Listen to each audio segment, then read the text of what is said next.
Though not of Scottish descent, I am a U.S. Navy veteran. What, in addition to the U.S. Navy tartan kilt, would be appropriate for a female to wear for daytime and also a formal event? Now, I'm not sure if by also they mean something that you could do that would do double duty, or if they're looking for more of a breakdown of formal to informal tartan traditional attire for women. Right. We'll attack this head on. Remember, we're talking about a veteran. Correct. Mostly interested in wearing the U.S. Navy tartan is the impression I get. Correct. What can you wear that would be both formal and casual for women? Nothing. Maybe like a sash, but in one piece, like, no, I wouldn't do it. You're crossing the streams. Let's attack this question in the form of our lovely scale. We're going to do multiple scales today. Another scale. Let's do this scale vertical. Oh, okay. That's easier to do because otherwise I'm going to knock your whiskey out of your hand when I go over here. So, that'd be all right. So, let me see on the camera there. Okay, right there. That's top of the scale. So, starting with formal, we will work our way down. It's easier to do. And as you get down the scale to the lower end, it's really a lot more just personal preference and what you like and your personal style than the higher end. There's a little bit more rules.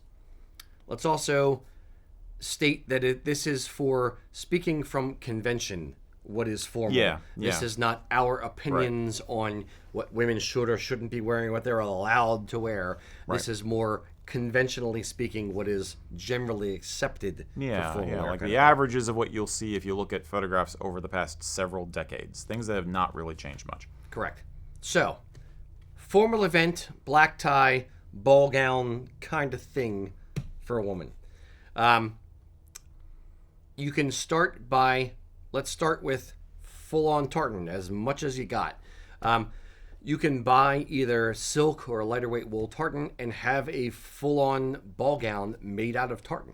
There's plenty of examples. Just Google, tartan ball gown, and you're going to see a lot of stuff out there that are like over-the-top, beautiful, well done tartan ball gowns, head to toe. Some with corsets, some without. It's some really, really neat type of stuff.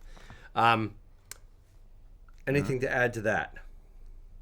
Not off the top of my head. Okay. Keep going, man. Next level down, I would say, sticking with the ball gown things you can do. You can incorporate tartan into a ball gown if, let's say, you're having it made.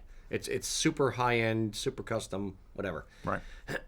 If you're having a ball gown made, and you kind of would have to if you're going to go for your particular tartan unless you happen to be a Stewart.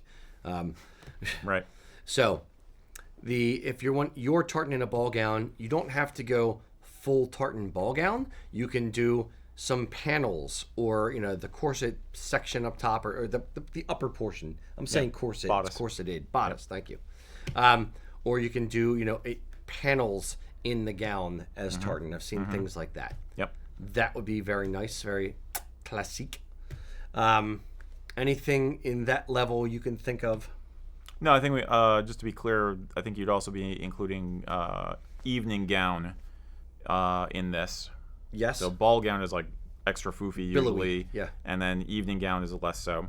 You're more of a modern silhouette or a more streamlined, slimmer silhouette. And then beneath that, you would have cocktail dress, I think. So.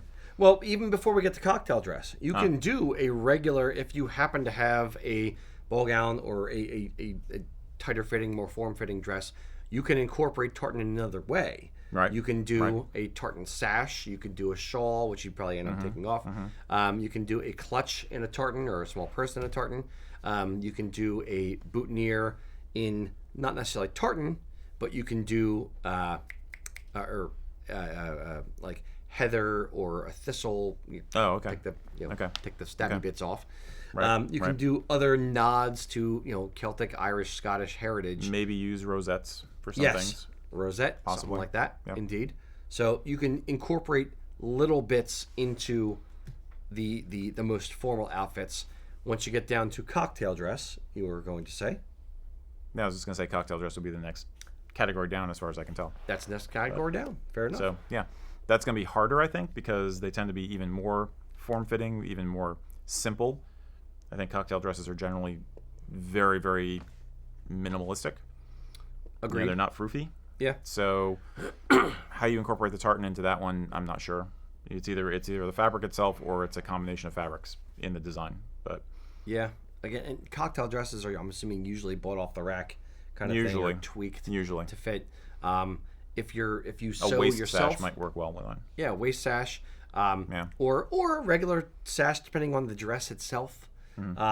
Or if you're handy with needle and thread, perhaps you can come up with something yourself or replace a panel in it. You can do some funky fresh stuff.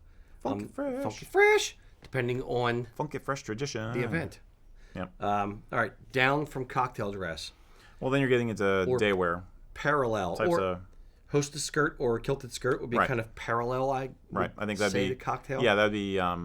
Yes, I think a hostess skirt would work for a cocktail hour, and semi-formal occasions, and also daywear. So probably in that sense, a hostess skirt is probably the closest thing to a single garment that can stretch over multiple Bridge the gap. times of day, types of occasion. The longer it is, the more it works for a formal setting. But you get into with the daywear.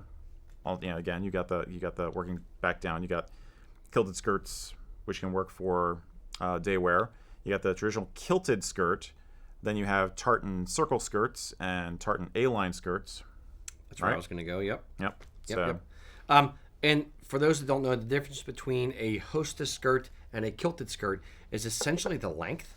A hostess skirt is more ankle length, and a kilted skirt is kind of like mid calf. So, and then you can change the length of one of those based on your personal preference, personal style.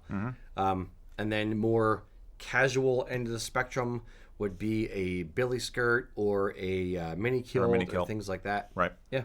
Right. Or tartan trousers. Yep. So, Indeed.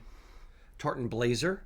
tartan You can blazers. We see a If lot you want of to have like a tweeds. pantsuit kind of thing. There are a lot of women's tweed jackets and vests, which are a feminized version of the menswear. That's been true since the Victorian days, in fact, or Edwardian at least. But so that's another option. Yeah, I mean, we do have more women who are actually, this occurred to me because the person asking is a Navy vet. We do have some women who are wearing men's type kilts now. That is becoming more of a thing. How much you would stretch that into formal versus informal is going to depend on your style. Like if you're wearing a masculine outfit for a same-sex marriage or something, that's going to work fine. If you're wanting to wear it just because you like the look of it, you're going to have to choose what works with it. You're going to have to decide where on the masculine feminine spectrum you want to use that kilt. It's becoming more common, but still not standard. You know what I mean? So yeah, it's your in formal wear, you're dealing with kind of conventions, things that are existing, and those traditions evolve much slower Very over slowly. time. Correct. So for that, I would. There's less room for interpretation, shall we say? Yeah, and that's true. That's true with anything. Basically, the more formal is, the less room for interpretation there's supposed to be, or the artistry you add is supposed to be more on the elegant side, more on the simple side in some ways. Yeah, and then at the very low end, and a little more popular now, is using an arrowsade. There's also shawls and rawanas, but those are more accessories you throw on, not so much part of an outfit. Yes, So depending they're on kinda if you like- wear they're it kinda all like the down time. here, Yeah. It's you can do a lot of different things and incorporate it different ways. But yes, all those are more outerwear versus something you So wear. I'd say for if a you full evening. from a financial standpoint, if you're looking to get into this, I would say start with a simple, basic kilted skirt. That's going to be the best bang for your buck. In a way, it's kind of middle of the road enough that you could get away with it for a lot of different occasions. Agreed. And then maybe you either go less formal or more formal from there. I would say this: kilted skirt with a sash Sure, from an sure. aspect of Yeah. you can accessorize other things with the sash. Yep. So it's not like you're just throwing your money away on it. Yep. If you want it, it's just like a fly plate for men. It's best if you're going to wear the sash with a kilted skirt, with a hostess skirt. It's best for it to match. So the best thing is to buy it at the same time as the other elements of the outfit. There you go. Hope that helps. It's not simple. There's no simple answer. Nope. So Indeed. cool. There's no denying that there is a lot of fun to be had in Highland wear, whether you have a strong heritage connection or a loose one, whether you want to go formal or informal or whatever. Tell us in the comments what you do to explore Highland dress and Celtic themes in your wardrobe. In the meantime, if you want more tips and tricks on what you can do with tartan and Highland styles, check out these videos over here. Have a lovely day.